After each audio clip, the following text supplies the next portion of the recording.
Two ancient great civilizations, one rigid and authoritarian, changeless and unrelenting, the other spirited, free-thinking, timeless and original. Could one have inspired the other? I'm John Rhys Davis. Join me as we ask, did Egypt shape the glory that was Greece? Next on Archaeology.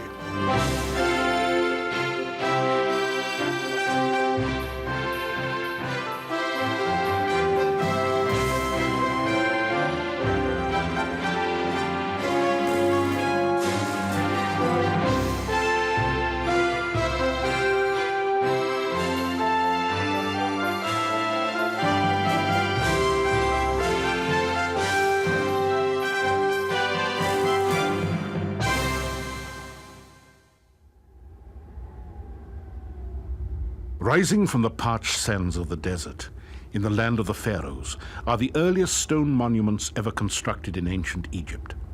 Though shrouded in antiquity, they bear an eerie resemblance to another famous landmark built 2,000 years later.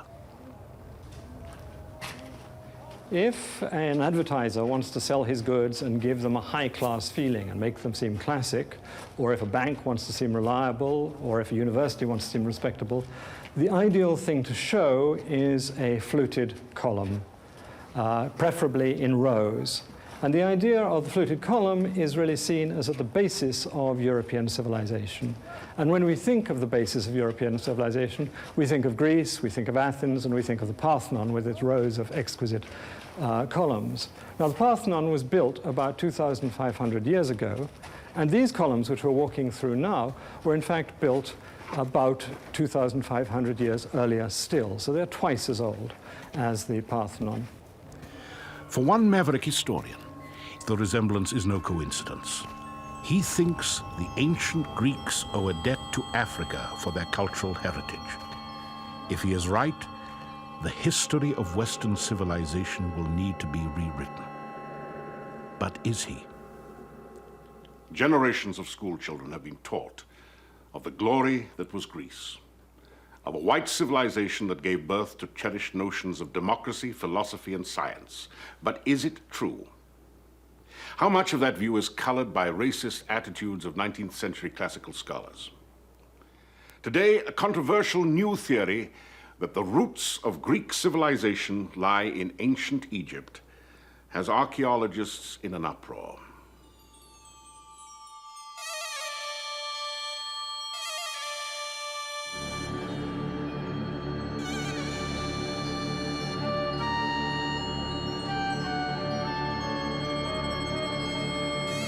What forces converged in prehistory to inspire the genius of the ancient Greeks? Who forged the destiny of Western civilization? In his book, Black Athena, Martin Bernal of Cornell University contends that the seeds were sown in Africa and the Near East long before the arrival of the Greeks. His search for proof begins in Egypt, at the famed step pyramid at Saqqara, the first ever built. Surrounding the pyramid is a complex of buildings and courtyards believed to be a replica of the palace of King Zoser at nearby Memphis, then the capital of ancient Egypt. We're now at Saqqara, which is a place of firsts. It was the place where the first pyramid was built. It was also the place where the first fluted columns were erected, and the place in general where stone architecture was used. So here we have the beginning not only of Egyptian civilization, but Western civilization as a whole. That from Egypt and from these beginnings in Egypt, we can see the development of Greece and Rome and modern European civilization as a whole.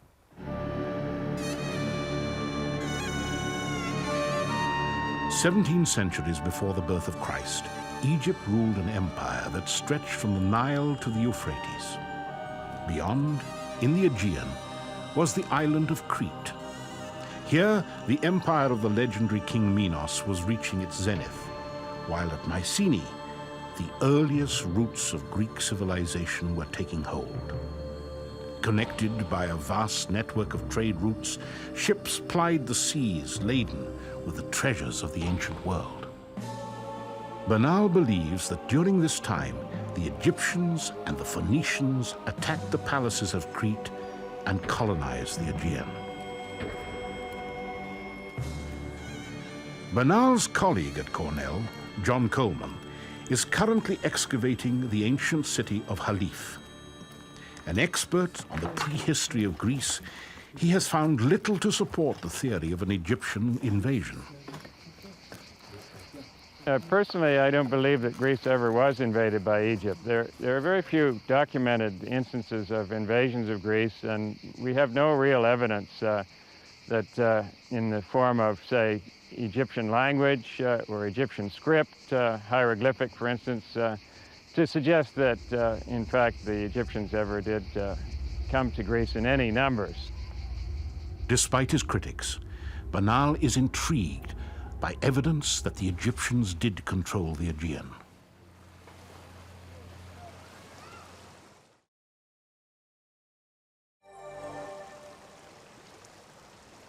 On the west bank of the Nile at Luxor, in the shadow of the Valley of the Kings, are the tombs of the nobles. Buried here are the most powerful men in Egypt next to the pharaoh. We're now in the tomb of Rechmireh, who was a high official of the great pharaoh Thutmosis III. And this tomb has the usual accompaniment of the affairs of everyday life, but it also has a great deal about Rechmireh's duties as this high official, collecting taxes, administering within Egypt, but also supervising the foreign tribute that was given to the pharaoh. And you have a number of ranks. You have the Africans and you have the Syrians all giving their precious objects, and there you have the Minoans or Cretans dressed in their kilts and bringing objects that we know archaeologically were of Cretan manufacture. So there's no doubt about who these people were. Professor Bernal sometimes speaks as if they were bringing tribute, as if Egypt somehow had control of the Aegean area. But in fact, recent studies have shown that they're gift bearers rather than indicating that they were in any way under the control of Egypt.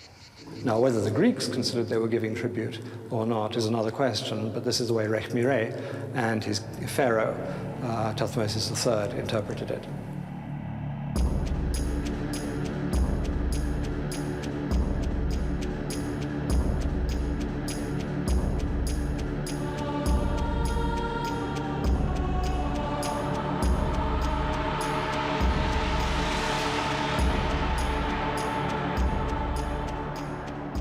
While Bernal clings to the notion of invasion and domination, he insists it is not critical to his theory. My historical scheme doesn't rely on the idea of Egyptian or Phoenician invasions or settlements of Greece. What I argue is that Greece is permeated with Egyptian and Phoenician influence because of contact over a period of more than 2,000 years, contact of all sorts, because the two countries are not, the two regions are not that far apart. To take an analogy, Greece is about as far from Egypt as Japan is from China, and we would be very surprised indeed if we found that Japan had no Chinese influence, but in fact it is full of Chinese influence.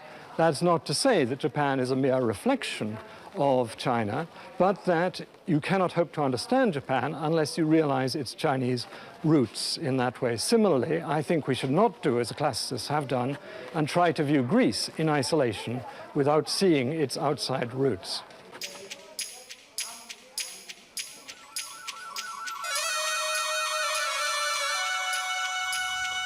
The Greeks were undoubtedly influenced by the Egyptians in the case of architecture and also in sculpture. One obvious example is the large Ionic-style buildings that are found in eastern Greece and the eastern Aegean, such as the Temple of Artemis at Ephesus with its forest of columns, which resembles the Hippo-style halls of Egypt. But as for all other things, the Greeks tended to transform the ideas that they gained.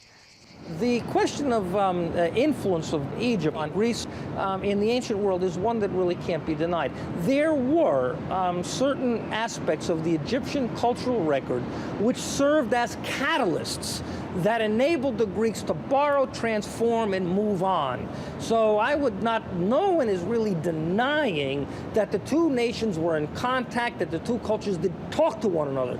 But there are major, major differences in the way the Greeks adapted the Egyptian legacy. So to think, as some people have said, that Greece is really an offshoot or the child of Egypt is absolutely missing the point.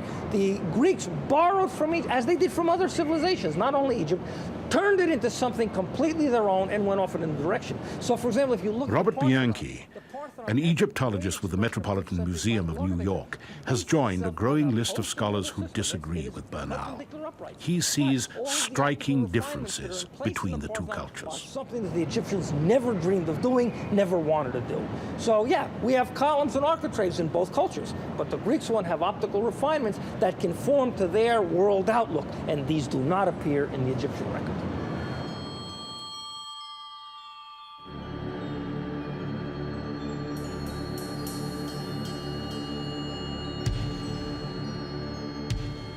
The Great Pyramids of Giza are the most durable relics of the ancient world. The final resting place of the pharaohs, they testify to a fundamental tenet of the Egyptian faith: belief in the afterlife.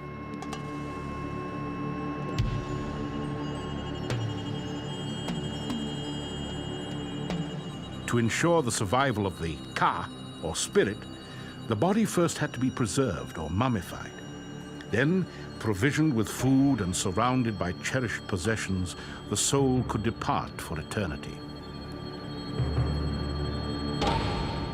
The Greek mythology of life after death was remarkably similar to that of Egypt. The key shift is crossing a river by a ferry, which is a very Egyptian image for the way in which the dead travel. There was also the field of reeds, where the upper-class Egyptians lived in blissful happiness after their death, and this is very similar to Elysian, or the Champs-Élysées you have in France, these happy fields where you live.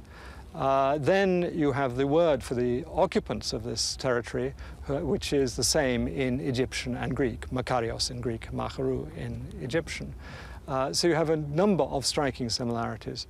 We have to understand that the Greeks, because they were using letters and words, were able to evolve an atomic theory. They were able to deal with invisibility. They were able to deal with how the universe was composed, what matter was all about. And that's a major, major difference. The Egyptians never speculated in that kind of rarefied way.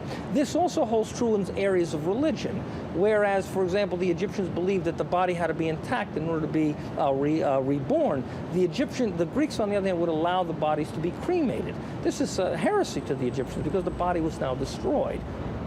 But it's interesting to note this may not reflect deep cultural differences, because in the United States today people use mummification, whereas in Western Europe they use cremation. You have this total difference in approach to the dead, which may reflect something about American society's materialism as opposed to Europe, but there's not much in it, and yet you have this fundamental difference in disposal of the dead.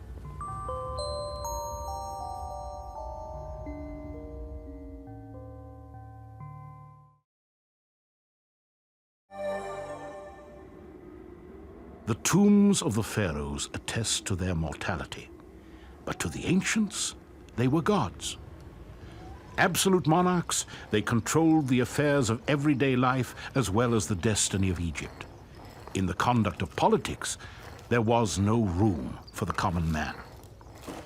But imagine trying to maintain control in a land like Greece that's so broken up by mountains and sea.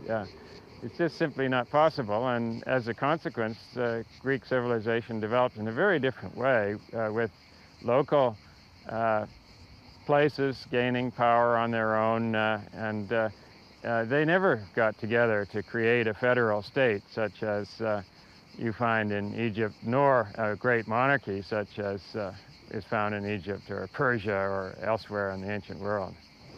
And as a result, there was more individual freedom, more individual expression. The individual, as we know it today, as a concept, really is born in Greece, not in Egypt. Someone, myself included, I guess, would be really out of place in Egypt in a nonconformist kind of way with the way one dresses or has clothes or a hairstyle. But this is something that would be perfectly adequate in Greece, where they stressed the individual above a tyrant or a ruler in that sense.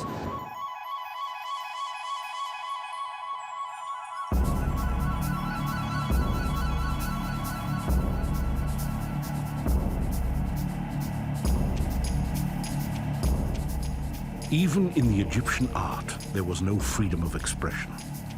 These paintings, breathtaking though they are, were not created. They were executed according to the dictates of the pharaohs. Artists painted what they were told, not what they saw.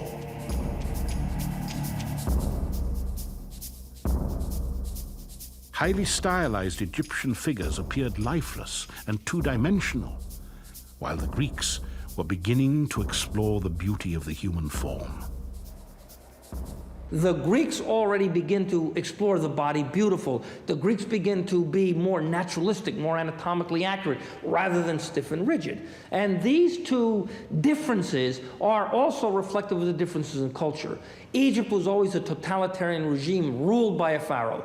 Greece was a democracy in which human beings and human thought counted. And when you look at an Egyptian statue and a Greek statue, you see that the rigidity of the Egyptian statue is the rigidity of a totalitarian regime. The naturalism of a Greek statue is a manifestation of the democratic principles that we know the Greeks formulated.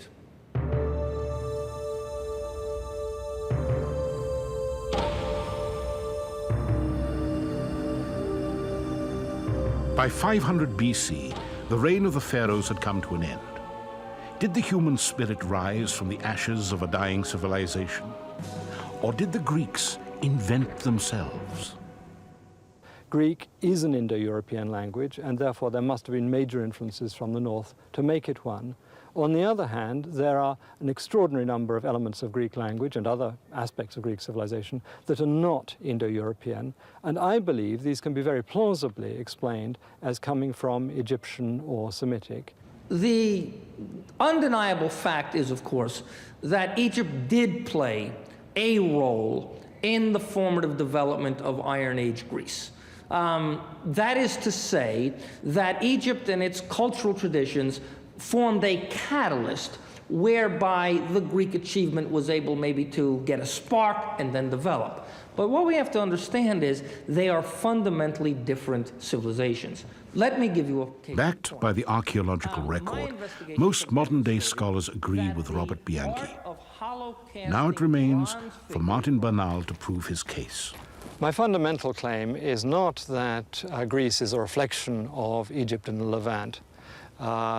Clearly, it's a very different and independent culture. On the other hand, I believe it's impossible to understand Greece without seeing the depth of Egyptian and Semitic influences upon it. And this is what classicists have tried to avoid. They try to minimize something that I believe is absolutely central to the formation of Greek civilization.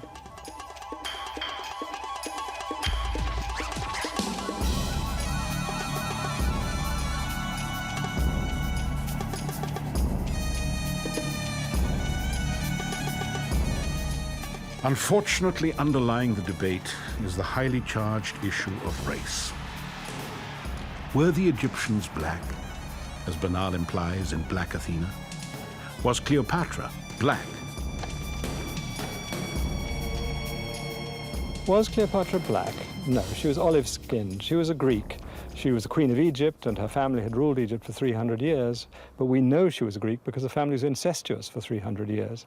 And so we're pretty sure about her bloodlines. Interestingly, the Romans tried to make her appear to be an Egyptian. But there's no question that she was, in fact, a Greek, and therefore the idea of her being black is not on. The Egyptians regularly depict themselves in fairly light skin tones, and though it was surely a mixed population, as generally recognized, I doubt that the term black is appropriate. the word black is now used in a very wide sense to cover a whole lot of people who are only of mixed African descent. And certainly the Egyptians, if they were to go to Mississippi or had been to Mississippi in the 1950s, if they had wanted a cup of coffee, they would certainly have been refused.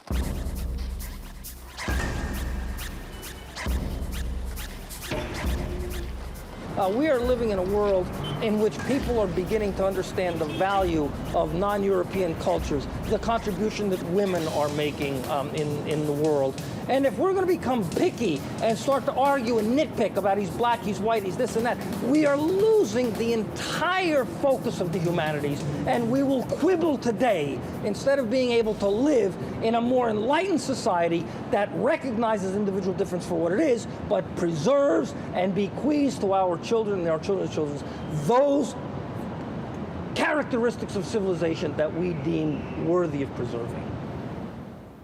The debate over what role Egypt played in the rise of Greece has raised an incendiary question. Was Egypt black? Does it matter? It matters deeply to many African Americans searching for role models in the ancient world. Scholars, however, insist that such a notion represents a serious misreading of the archaeological record. The evidence tells us that the Egyptians were a multicultural people. Indeed, it may have been the varied tapestry of their society that allowed them to achieve so much.